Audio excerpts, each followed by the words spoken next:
Les alentours du parc Astrid sont bien calmes ce matin, mais les soirs de match ou d'événements, les habitants en savent quelque chose, la pression automobile devient difficilement supportable, le quartier est saturé de voitures. Il fallait donc une solution que la commune pense avoir trouvée avec un système de contrôle du stationnement spécifique. Les personnes qui viennent assister à un événement seront soumises donc à l'application du règlement, c'est-à-dire en zone rodateur, ils devront alimenter le rodateur et en zone bleue, ils devront apposer leur disque bleu.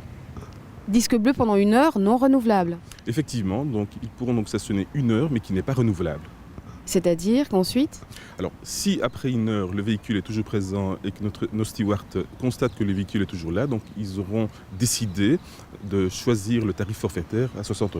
la zone bleue concernée s'étend autour du parc, au secteur Bracops et à une partie du secteur centre. L'objectif est bien de limiter l'utilisation de la voiture dans le quartier pour les personnes venant de l'extérieur et d'encourager soit l'usage de parkings comme celui du Westland Shopping Center, soit les transports en commun.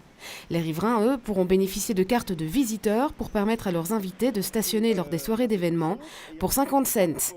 Mais certains riverains restent sceptiques sur l'efficacité de la mesure. Les supporters, eux, de toute façon, préfèrent venir en voiture. Ça, c'est un point. 2, on peut le voir sur certains blogs, on dit qu'ils préfèrent garder leur liberté plutôt que les navettes qui risqueraient d'être mises en place.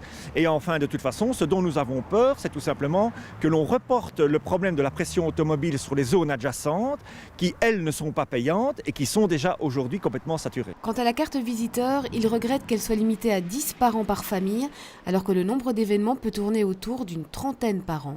La commune se veut rassurante, le plan entrera en vigueur dès juillet, mais sera rapidement évalué et si nécessaire adapté. Et s'il le faut, il pourrait être étendu à d'autres quartiers, comme celui du Skeut ou de la Roue.